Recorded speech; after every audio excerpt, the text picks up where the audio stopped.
Coucou les petites étoiles, j'espère que vous allez bien. Je vous retrouve aujourd'hui pour un nouveau Il était un livre, puisque j'ai encore pas mal de choses à vous raconter. Nous allons pouvoir commencer avec One Last Stop, écrit par Casey McQuiston et édité chez Lumen. Puis nous continuerons avec Thief's Gambit, le premier tome écrit par Kevin Lewis et édité chez Pocket Jeunesse, qui a d'ailleurs remporté le prix des lecteurs chez Pocket Jeunesse. Ensuite nous parlerons de Demigods Academy, donc le premier tome intitulé Zeus, écrit par Elisa S. Armour et Kira Legend et édité chez Hachette Roman. Puis nous enchaînerons avec Lost in Taiwan, écrit par Marc Crillet et édité encore une fois chez Hachette Roman graphique cette fois-ci. Et enfin nous terminerons par Grisha tome 3 écrit par Leigh Bardugo et édité aux éditions Milan. C'est parti, commençons donc avec One Last Stop, qui est donc l'histoire de Auguste, une jeune femme de 23 ans qui va fuir un petit peu le nid familial puisqu'elle entretient une relation assez compliquée avec sa mère et qui va se retrouver à New York dans une colocation un petit peu déjantée puisqu'en fait elle va rencontrer 3 personnages qui sont hauts en couleur.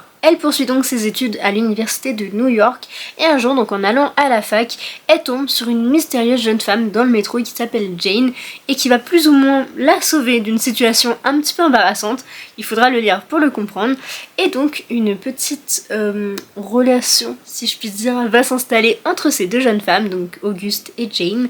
Je tiens juste à préciser, tant qu'on en est à ce niveau-là, c'est à lire à partir de 16 ans puisqu'il y a quand même des scènes de sexe assez explicites. Tout comme My Dear Fucking Prince, les romans de Casey McQuiston de manière générale sont à lire à partir de 16 ans. Et étant son deuxième, je peux vous dire que c'est une autrice validée, j'ai vraiment beaucoup aimé. Un peu moins que My Dear Fucking Prince quand même, qui a été un énorme coup de cœur. Mais ça n'empêche que j'ai vraiment adoré pouvoir découvrir cette nouvelle histoire. C'est aussi un one shot d'ailleurs, donc ça c'est plutôt chouette parce que comme ça on n'a pas à attendre la suite.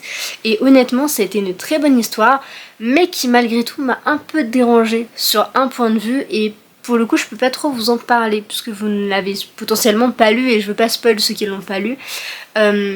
Mais c'est au niveau de leur relation, voilà, il se passe quelque chose, il y a un truc qui était un peu malaisant au début quand on y pense. C'est vrai que si on n'y pense pas, on se dit bon, en vrai c'est rien, mais en y repensant je me suis dit c'était quand même un peu étrange, mais écoutez, pourquoi pas, ça m'a pas plus embêté durant ma lecture, c'est juste comme ça quand j'y pense, on va dire. Mais sinon j'ai adoré tous les personnages qu'elle a mis dans cette histoire, leur façon d'être, leur personnalité, vraiment le relief qu'ils ont, c'est-à-dire aussi positif que négatif, enfin vraiment elle a une description des lieux et des personnages qui est exceptionnelle et rien que pour ça, et en plus de sa plume qui est géniale, vraiment je peux vous dire mais que j'ai adoré et vraiment foncez la découvrir parce que tout était bien.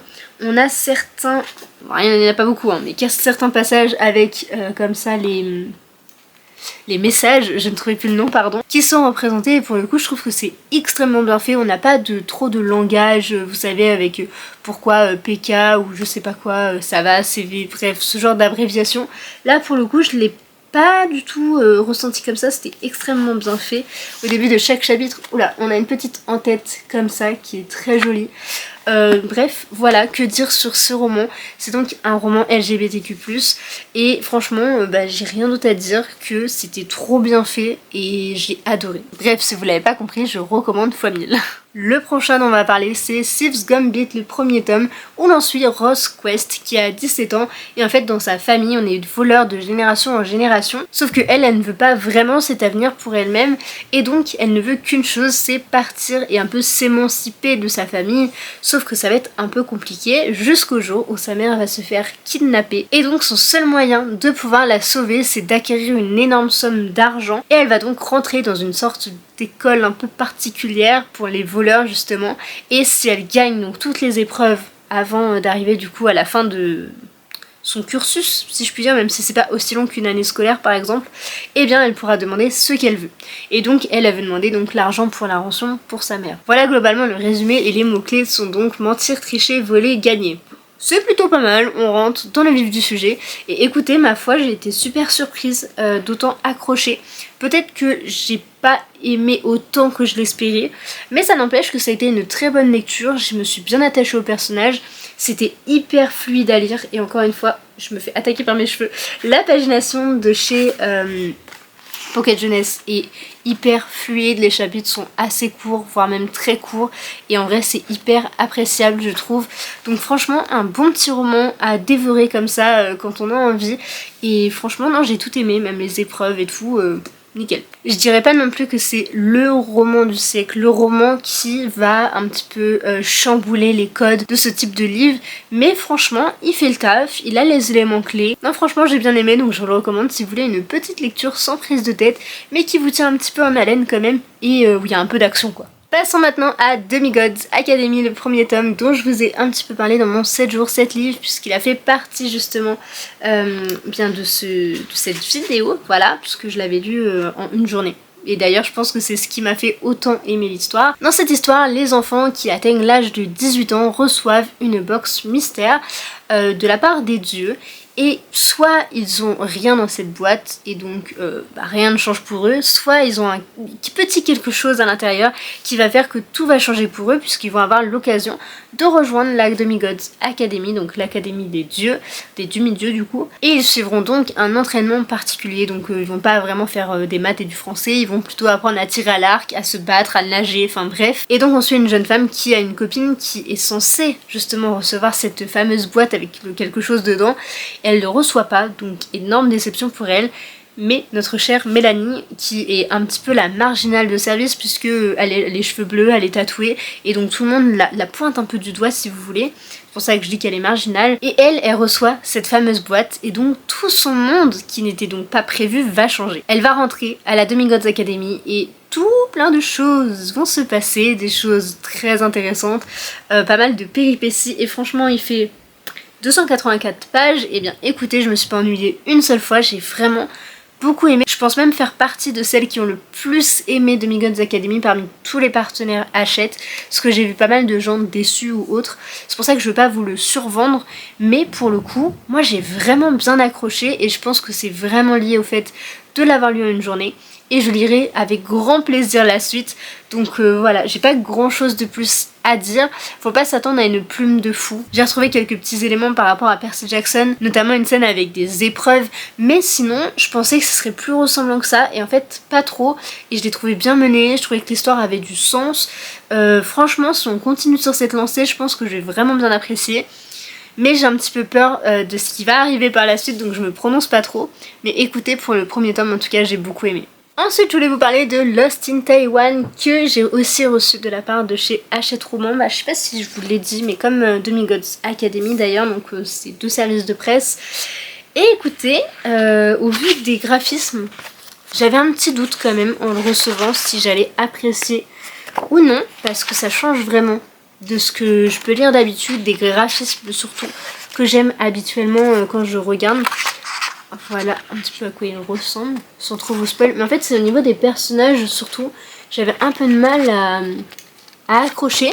Mais écoutez, une fois bien arrivé dans l'intrigue, que tout a commencé à s'installer, en fait je me suis vraiment prise au jeu, je me suis vraiment prise aux personnages, je me suis limite attachée à eux, enfin notamment la petite demoiselle qui est là, puisqu'en fait on suit Paul qui est un adolescent passionné de jeux vidéo, qui sort pas beaucoup et qui en plus de ça a été forcé pendant ses vacances à aller chez son grand frère et qui vit à Taïwan, sauf qu'en fait lui tout ce qu'il veut c'était rester chez lui, jouer et puis qu'on le laisse tranquille quoi, sauf que non, sa famille l'a obligé et donc il va devoir se familiariser avec cette nouvelle culture, ce nouveau pays, parce qu'en plus il parle pas du tout taïwanais ou japonais, non je crois qu'il parle taïwanais dedans, j'ai un tout petit doute là-dessus, mais donc il est pas du tout intéressé, sauf qu'un jour un de ses amis va lui dire waouh regarde la nouvelle console qui sort et tout, elle est dispo qu'à Taïwan, fonce fonce fonce, sauf qu'en fait c'est pas du tout ce qu'il l'attendait, et il va se retrouver donc sans batterie sur son téléphone parce que évidemment bah voilà sinon c'est pas drôle, et il va se perdre dans Taïwan,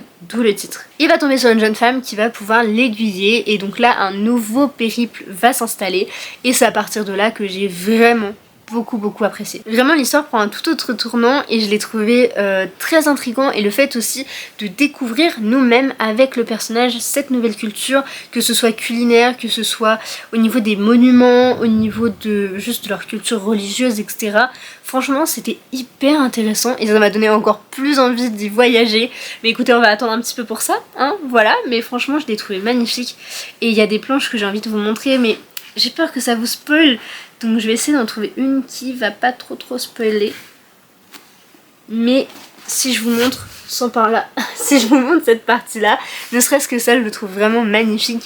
Et les planches ont un côté un petit peu, je trouve, caféiné. Voilà, je sais pas si ça peut se dire, mais le côté assez marron, je trouve ça trop beau. Mais j'ai vraiment apprécié ce roman au cours de ma lecture et au fil des pages, au fil de l'intrigue de l'univers, si je puis dire en soi. Franchement, très surprise. Voilà, une très belle découverte. Comme beaucoup de romans graphiques, à chaque fois je me rends compte que j'aime trop ça. Et c'est vrai que je veux pas de moi-même en acheter parce que ça coûte assez cher. Parce que là on est autour de 17 €. C'est pas le plus cher mais voilà. Pour un temps de lecture qui est assez court. Mais en même temps je suis très heureuse de l'avoir reçu. Et en vrai, là avec du recul je me dis ça se trouve j'aurais pu l'acheter moi-même en fait. Tant j'ai apprécié et franchement je vous le recommande. Ne vous arrêtez pas au premier dessin, au gros trait noir au niveau des yeux des personnages par exemple. Voilà, moi c'est quelque chose qui m'avait pas mal gêné. Leur tête, leur expression, etc.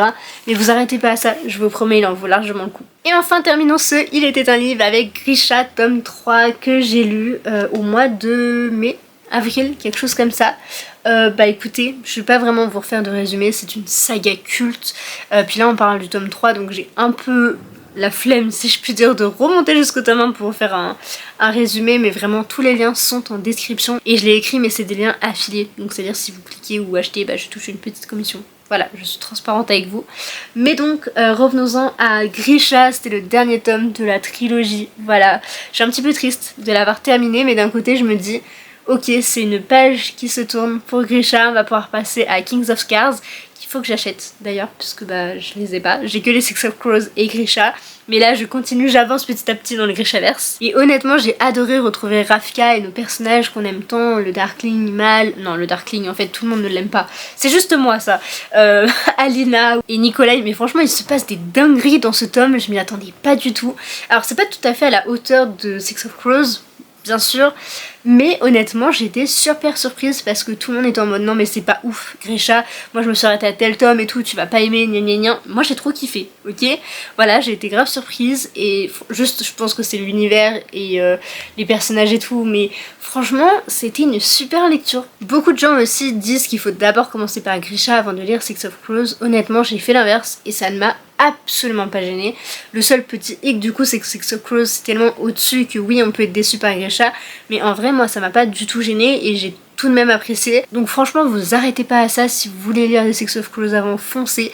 Après je pense que pour Kings of Scars c'est pas du tout l'idée parce que il se passe un truc quand même avec Nikolai dans le tome 3 qui est assez important et donc je pense que ça peut vous spoil si vous lisez Kings of Scars avant, mais après ça je peux pas vous le garantir à 100% parce que je l'ai pas lu. Voilà, en vrai je vais pas épiloguer plus que ça pour lui parce que j'ai tout aimé en fait, l'univers, les personnages.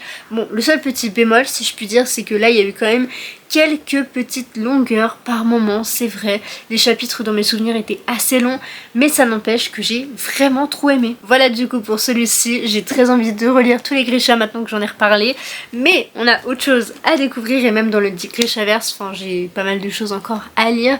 Et sur ce, la vidéo est déjà terminée, j'espère qu'elle vous aura plu, elle est un peu plus courte que d'habitude, mais je manque un peu de temps, je vais pas vous le cacher ces derniers temps, en plus j'ai ma rentrée qui arrive. Donc c'est pour ça que je vais essayer de mieux m'organiser à l'avenir, mais écoutez, j'espère que ça vous aura plu quand même, que mon avis était assez complet. Si vous avez des questions, certaines chroniques sont déjà postées sur mon compte Instagram, ou n'hésitez pas à me poser des questions en commentaire. Et sur ce, je vous fais plein de gros bisous et à très vite dans une prochaine vidéo. Bye!